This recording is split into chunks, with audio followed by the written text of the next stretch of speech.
Мои стихове. Болката. Падам и ставам. За кой ли път вече? Душата от този свят сега се отрече. Не мога да чакам да дойдат добри дни по-щастливи за нас отпреди. И всеки си казва, от мен не зависи. Но никой не казва, ела и вземи си от моето. То ми е много сега. Егоизъм жесток е това. Кой скара президент и премиер? Кой отвън гледа свира? Кой пусна провокаторите зер?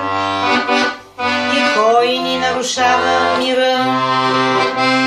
Догани шиши скрити в дупки миши управляват българския род, отвън подкрепяни от сили висши, надянали не турския хомот. Европа ли е като се знае, България е бита карта вече и няма кой да я познае, ограбена, опожарена вече.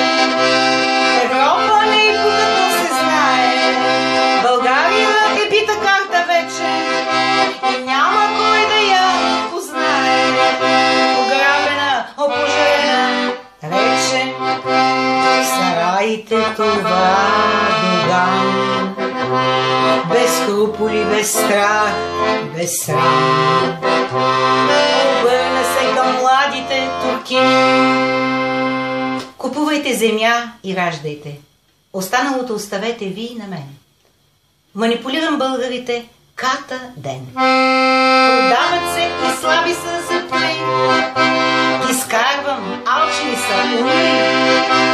Злато, пачки и пищов. От мен към българите зло. Но прости са и слепи, глухи. Щом търпят таквис, тулупи. Ние с шиши управляваме, турския народ задоволяваме. Нека да се бият, трепят българите. И така България ще остане само през земя.